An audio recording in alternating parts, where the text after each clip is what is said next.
안녕하세요. 세상 궁금한 것들만 퍼서 읽어주는 국자뉴스입니다.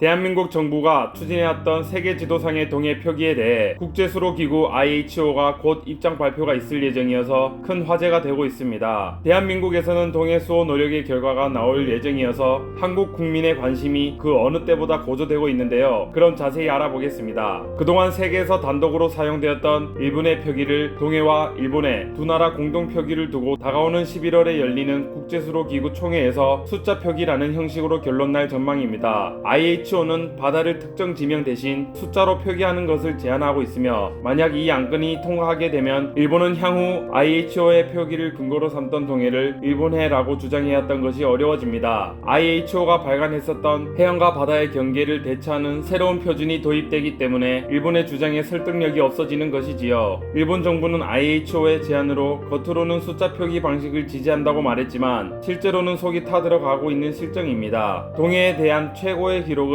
삼국사기 동명왕편에서 찾아볼 수 있는데요. 약 BC 59년에 있었던 일을 기록하는 과정에서 동해가 처음 등장했습니다. 삼국사기에 따르면 문무왕 10년인 670년에 외국이 이름을 고쳐 일본이라고 사용하다가 701년이 되어서야 일본이라는 국호를 공식화하였습니다. 그러니까 일본이라는 국호를 처음 사용하는 시기보다 약 700년이나 더 앞서서 동해라고 사용되었던 거죠. IHO가 발간하고 세계 각국이 해도를 만들 때 사용되는 표준 지침서 해안과 바다의 경계는 1929년 초판부터 53년까지 발간되었던 제3판까지 모두 동해를 일본해로 단독 표기해 왔으며, 잠깐만, 1929년이면 대한민국이 일제감정기일 때잖아. 네, 맞습니다. 그 당시 한국은 침략을 당했던 터라 국제사회에서 발언권이 약했으며 바다 지도 발간 과정에 참여를 할 수 없었던 거죠. 그래서 일반적으로 일본의 입장만 국제사회에 반영된 것이지요. 뒤늦게 이에 대한 문제를 인식한 한국 정부는 세계 지도에 3%밖에 표시되지 않았던 97년도부터 IHO의 동해와 일본의 동시 표기를 강하게 계속 주장해 왔지만 일본의 강한 외교력과 로비로 인해 줄곧 무산이 되어 왔습니다. 실제로 동해는 한국, 북한, 러시아, 일본이 함께 공유하는 바다이기 때문에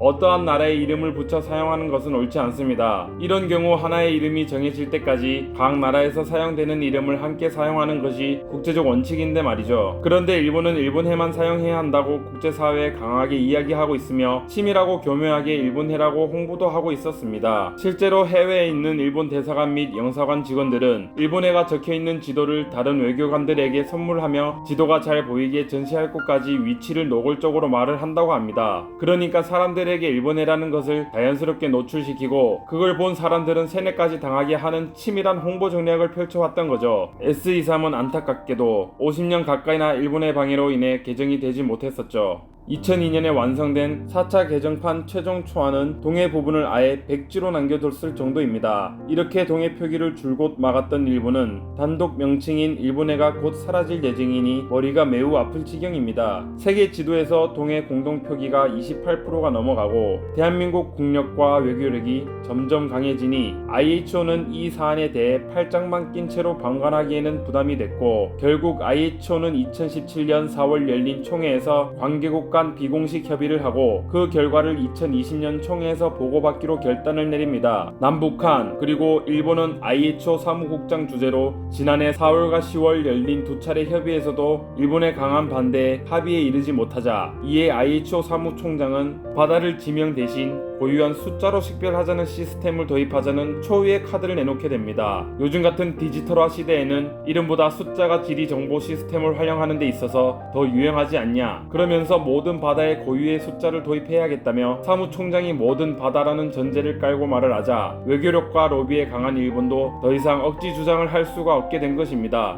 대한민국과 일본의 외교력 싸움에서 한국의 판정승이라고 할 수 있겠죠. 원래는 동해라고 단독 표기해야지만 그렇지 못해 조금 안타까운 부분이 있기는 합니다. IHO의 제안은 다가오는 11월 총회에서 안건으로 다뤄질 예정이며, IHO가 홈페이지에 공개한 해양과 바다의 경계 개정안에 대해 회원국들의 의견은 대체로 긍정적이어서 통과될 가능성이 높아 보인다고 합니다. 통과가 된다면 더 이상 동해와 일본의 명칭을 사용할 수 없게 될 것입니다. 이에 한국 정부는 IHO IHO에 제출한 의견서에서 새로운 IHO 표준은 21세기 디지털화가 진행되는 지리정보 환경에서 사용자의 필요를 충족시키는 데 더 훨씬 효과적이며 사무국장의 제안을 원칙적으로 지지한다고 밝혔으며 일본 측의 의견서에도 수로 정보를 디지털 환경에 더 적합하게 만들어 나가겠다는 취지를 이해한다면서 IHO 사무국장, 가맹국과 건설적으로 협력할 준비가 되어 있다면서 밝혔지만 마냥 믿을 만한 국가가 아니기 때문에 앞으로도 계속 일본의 상황을 면밀히 관찰할 필요가 있겠습니다. 아울러 새 표준으로 채택될 가능성이 큰 S130 경우 디지털 데이터베이스를 바탕으로 하는 만큼 기술적으로 우위를 점한 우리나라에서 주도권을 잡을 가능성이 클 것으로 예상됩니다. 끝.